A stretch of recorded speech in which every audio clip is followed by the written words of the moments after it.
Hello everyone and welcome to another video on the channel. Just realised my TV's come on for no reason, apologies for that. This is another episode of the weekly watches. Sorry I didn't get one done last week, I just didn't get around to having time to record it. I've recorded a few other videos actually and I've just not got around to uploading them yet, so hopefully they'll be uploaded in the next sort of week, but if they're not, it's no problem because I'm away for a week, so it means that there'll be a video for when I'm away. So there's rather a lot today. I thought I'd get this done and recorded nice and early, and because of that, it's still not that light outside, so I have to have my lights on. So apologies for any glare that happens. I'll try and limit that, but I'm trying to block the light behind me out at the moment, so it shouldn't be too bad. But I move around a lot, so that could change. Anyway, let's get started with the first title, which I watched 2 weeks ago now. It's that long ago, but I can remember what it was about. And that was Somewhere in Time, starring Christopher Reeve and Jane Seymour. It's a time traveling fantasy love story. It follows Christopher Reeve's character, who is set in the 70s. He is a young playwright on the up and come, and at a party one night, I think it might be a New Year's party or something like that, he is giving this old antique watch by this mysterious old woman, and all she says is, "Come and find me," which obviously completely confuses him because he has no idea who she is or what she's talking about. Fast forward a few years later, and he is on sort of like a retreat to this old resort. And he wanders into this museum of the history of the resort, and he sees this picture of this young, beautiful woman, Jane Seymour's character, who he instantly just becomes bedazzled with. And he decides, I don't know how, he's going to travel back in time to the 1912 to track her down and get to know her. Odd, goes a bit stalkery, odd. Roy, I can't understand why you didn't like this, but I freaking loved it. I just love these sorts of films. The score by John Barry as well. Christopher Plummer's very menacing in this. I think he has a great role in the film, very juicy role. And yes, just a wonderful film. I know Stuart's a big fan of this one as well. So yeah, that's the first film I've watched, Somewhere in Time, which I followed up with a very different watch of Joe Dante's The Hole from, well, I'm not too sure what it was made in 2009, but I believe it didn't come out until 2011, 2012. I don't know why. Entertaining film. I enjoyed this for what it is. You've got the main sort of person that is anything now in this is Haley Bennett, who is actually married to Joe Wright, the director. Bruce Dern's got a small role in this as well. It's a fun film. It's about a family, two brothers and the mother. They just move into this new house. The two brothers find a hole in the basement. They take the padlocks off, but there's nothing in the hole. It just goes on. It seems like it just goes on forever and ever. But stuff starts coming out of the hole, tormenting them. They team up with the girl from next door, fight back against this evil, and it's got a nice message because it is trying to basically say something, fighting your demons, that sort of thing. And I like that it goes for that. I can see why this isn't going to be for everyone, but like I said, I enjoyed it for what it is, and I would definitely go back to it again. I'm running out of space. I don't know if I don't usually do this, but you see those three piles up there. That's films that I've needed to file away, that I've watched over the last weeks, bought and seen something, and there is literally nowhere for them to go. So I'm sort of just waiting now. There will soon be piles on the floor, which I'm not going to like, but I've not really got a choice. I'm waiting for the new year sort of to get some savings up and going, and I'm going to get a new cabinet, which I've talked about for ages now. Hopefully that will sort some of my problems, but once I've got a cabinet, there's nowhere else for them to go. So I don't know what I'm going to do at that stage, but we'll get to that when it happens. Next up, The Adventures of Buckaroo Banzai Across the Eighth Dimension. What a weird film. Now, Jim did tell me going into this, be prepared, it's very weird. You might not like it. I don't know how I feel about this film because I'd be honest with you, I couldn't explain the plot to you. It's such a weird film. It doesn't really know what it's going for. It's part sci-fi, it's part romance, it's part comedy, action, everything. And it's odd. Peter Weller as our title character. You've got Ellen Barkin, Christopher Lloyd, John Lithgow, Jeff Goldblum. I think in the deleted or in the extended cut, which I don't believe this is, Jamie Lee Curtis is in it as well. It's a very, very, very odd film, I can tell you that. If you're into odd films, give it a go. There's not really much more I can say about it other than that, but yeah, that is it, really. That is all I can really tell you about it. Sorry about that. Next up, my highlight of the week.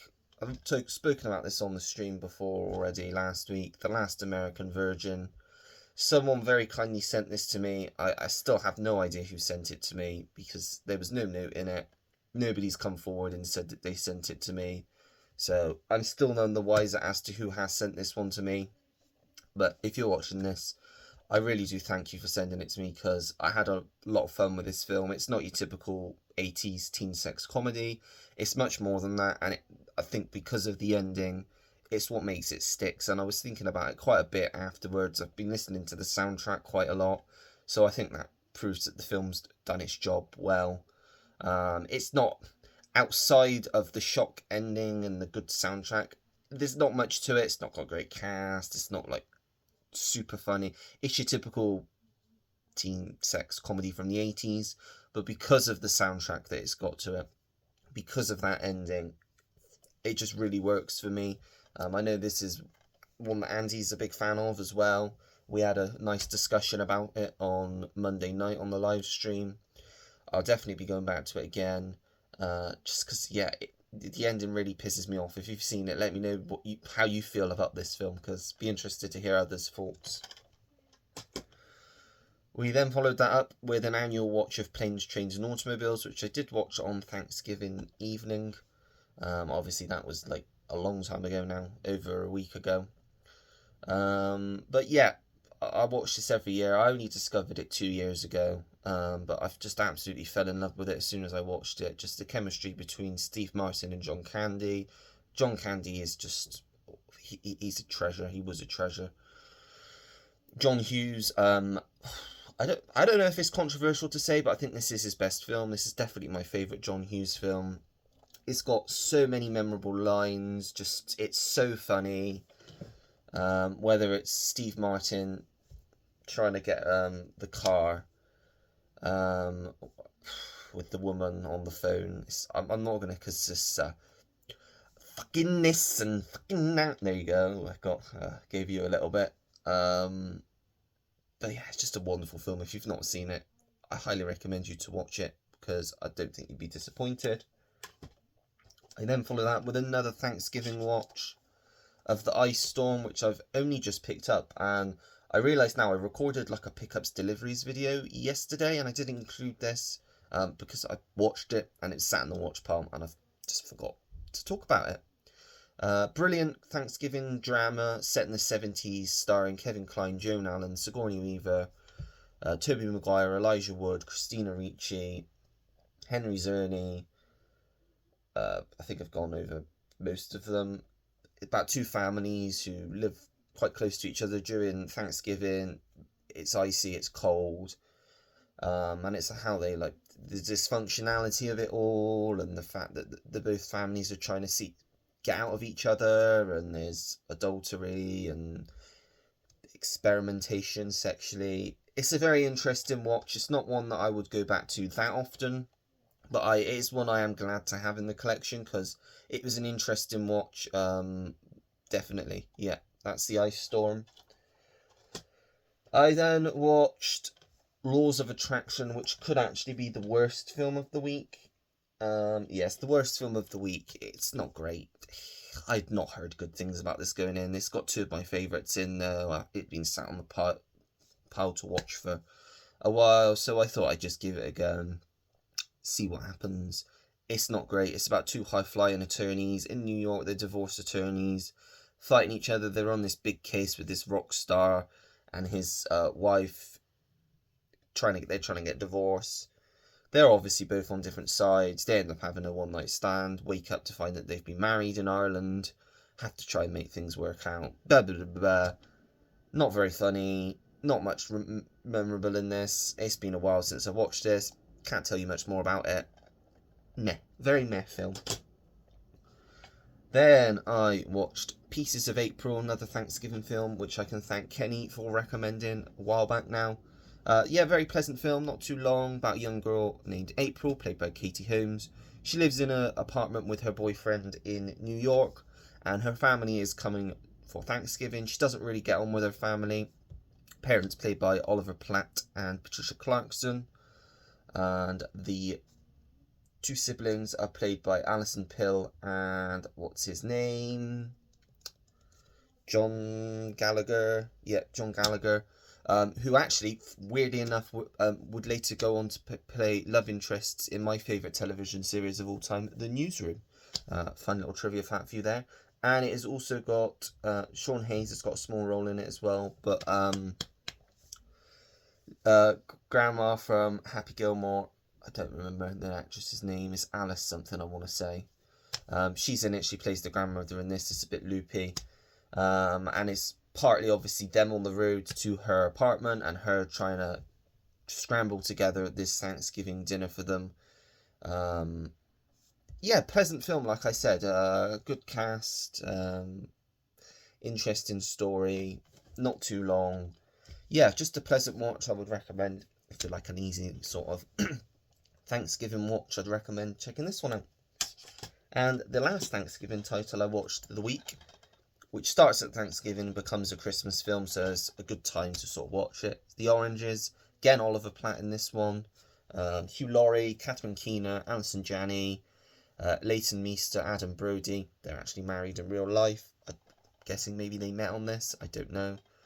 And Alia Shawkat, always butcher her name, sorry. Again, dysfunctional family comedy. Family comes home for Christmas. The daughter comes home. She's just broken up with her boyfriend. They've been at like university or whatever together. She starts a weird relationship with Hugh Laurie's character, who's best friends with her dad, played by Oliver Platt. They've lived across the road from each other for years. Everybody's like, what the hell's going on here? Especially his wife, Catherine Keener, who's just very hurt. But they sort of knew their marriage was falling apart. And it goes from there, sort of them working out how to cope over this Christmas, Thanksgiving period. And yeah, it's interesting, it's quite funny. I love the cast in this. Another easy watch at just over 90 minutes. So yeah, that is The Oranges. Another Pierce Brosnan one that I just didn't get on with for some reason, which is weird because I love Pierce Brosnan. Tailor of Panama. Just wasn't really paying much attention to this when I was watching it. It has all the signs of being something I would really like. It's a spy film based on a John le Carré novel. Pierce Brosnan basically playing James Bond. Geoffrey Rush, who I like. Jamie Lee Curtis, who I really like. Brendan Gleeson. But yeah, just weird. It's about an MI6 or MI5, whatever agent, secret agent, that's sent to Panama because he's fucked up, basically. And he's sent to like sort of recruit someone to help investigate the Panama network, the government. So he picks on Geoffrey Rush's character, Harry, I think, who's a tailor. His wife is in sort of the ministry or whatever. And yeah, I didn't follow it that much, I'll be honest with you. It's one that I probably will watch again. It's a John Boorman film. I'll watch it again, but I wasn't really paying much attention, if I'm being honest with you. Yeah, that's The Tailor of Panama. 3 to go. Next up, Bad Santa, the only Christmas film I've actually watched this week. yeah, not really started watching many Christmas films at the moment, but I just felt like putting this on. It's just one of my favourites because it is different. It's not your typical Christmas film. It's very naughty. It follows Billy Bob Thornton's character Willie Stokes, who is he basically is like a mall Santa, department store Santa every year with his friend Marcus, and he plays his like dwarf friend, and every year they sort of rob every place that they go to. Now, one year he's just absolutely pissed all the time, and he comes across Thurman Merman, who is one of the best Christmas movie characters ever. Hilarious. He is about 10-year-old, 8-year-old, there we go, kid that's just been left at home with his crazy nan over Christmas because his dad's in prison for like tax evasion or something like that. And he's so stupid. To start with, he believes that he's actually Santa and he won't leave him alone. He's constantly getting bullied by these older kids, and obviously he starts to feel sorry for him. It's a very, very funny film, I will say that. Bernie Mac as head of security. You got John Ritter, who's like the head of the department store.